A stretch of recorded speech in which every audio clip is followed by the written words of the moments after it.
Hey guys, welcome back to Clownfish TV. This is Kneon. I am not here with Geeky Sparkles. I'm going to talk about YouTube. I'm going to talk about Fox News.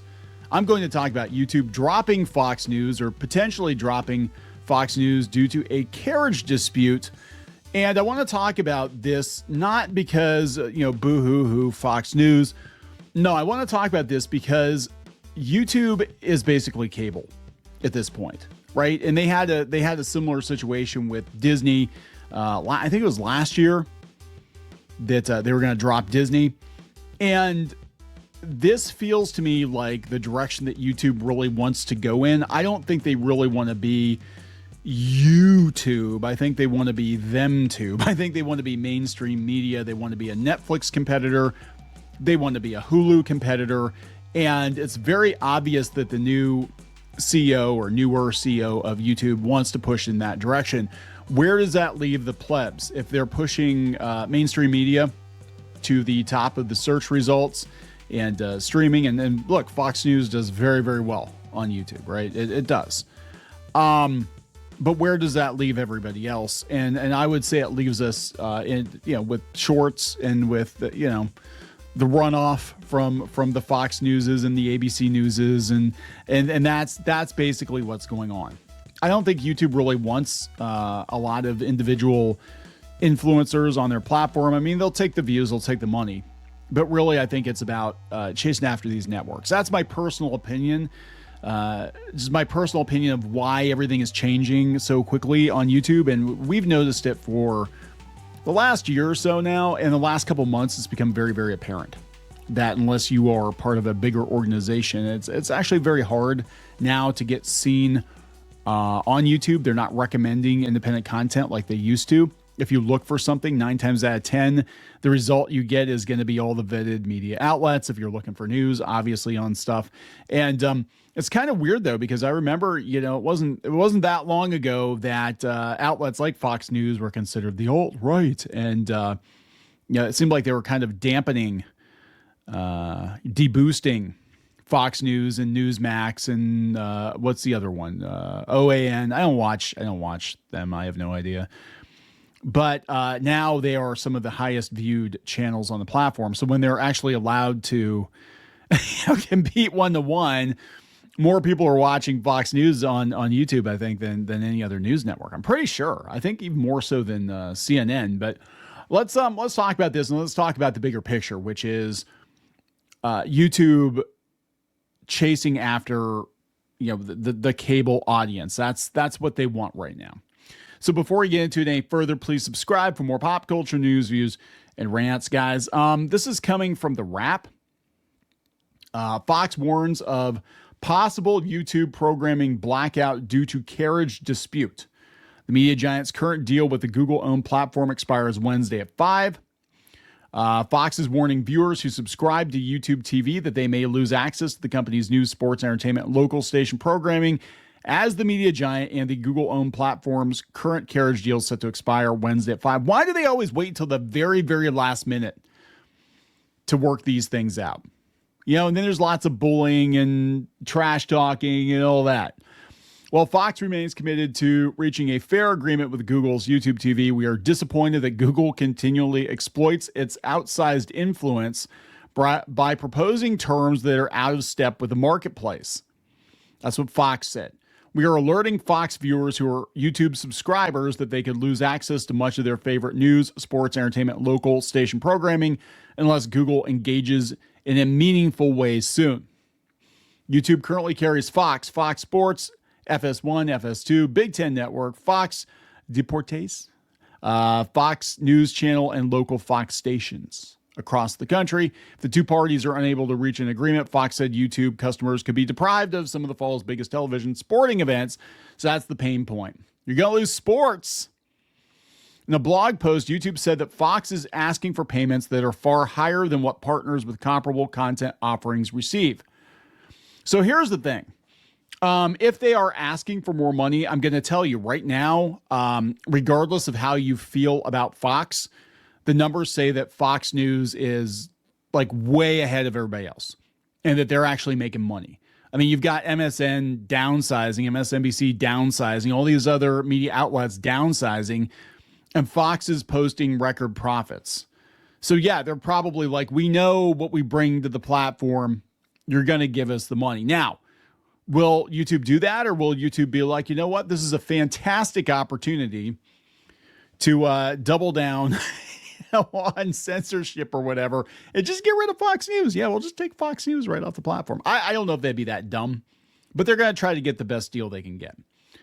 YouTube said our priority is to reach a deal that reflects the value of their content and is fair for both sides without passing on additional cost to our subscribers. If Fox and YouTube's carriage deal expires with no deal, the latter said it would provide members with a $10 credit. Fox is worth $10. Additionally, users can subscribe to the recently launched Fox One streaming service. Is that what this is about? I mean, I'm wondering, is that really what this is about? Are they trying to, are they throwing out such an, I mean, this is just speculation on my part. Are they throwing out an astronomical number because they know YouTube is not going to bite, and then they can push their audience over to Fox One where they control all the advertising and they don't have to share with Google? That would be kind of insidious. But the thing is that Fox's audience is Fox's audience, and they probably will go over there. If they're like, hey, yeah, you can't watch Fox News anymore on YouTube, you're going to have to go over to our app. They might actually go over. I don't know. We value our partnership with Fox, and we'll continue our discussions toward reaching a deal that keeps their content on YouTube TV. YouTube TV's latest carriage dispute came after Paramount channels, including CBS, Nickelodeon, and Comedy Central, were at risk of being pulled earlier this year. And then they reached a deal, and they had one with Disney. I remember Disney, I think it was last year. They said that they were going to black out Disney channels. I mean, this happens every damn year.